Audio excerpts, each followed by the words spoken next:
গাড়িতে চড়ে পায়ে হেঁটে এভাবেই গাজা সিটি ছেড়ে যাচ্ছেন বাসিন্দারা। বিমান থেকে লিফলেট ফেলে এবং সামাজিক মাধ্যমে পোস্ট দিয়ে গাজা ছাড়তে বাসিন্দাদের সতর্কবার্তা দেয় আইডিএফ। গাজায় বড় ধরনের অভিযান চালানোর পরিকল্পনা করছে ইসরায়েল। তার আগে বাসিন্দাদের অবিলম্বে শহর ছেড়ে দক্ষিণে সরে যাওয়ার নির্দেশ দেয় তারা। এরপরই দলে দলে দক্ষিণের দিকে যেতে শুরু করে গাজাবাসী। আমরা কোথায় যাব জানি না, শুধু জানি নিরাপদ আশ্রয় খুঁজছি। সন্তান পরিবার নিয়ে আমরা কোথায় পালিয়ে যাব?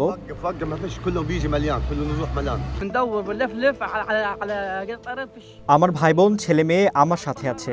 আমরা জানি না কখন পৌঁছাবো। সূর্যাস্তের সময় নাকি আগামীকাল, আমরা কিছুই জানি না।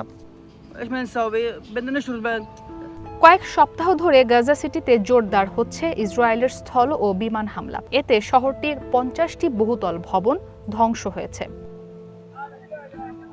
ইসরাত মুক্তি, ওয়ান ইন্টারন্যাশনাল ডেস্ক।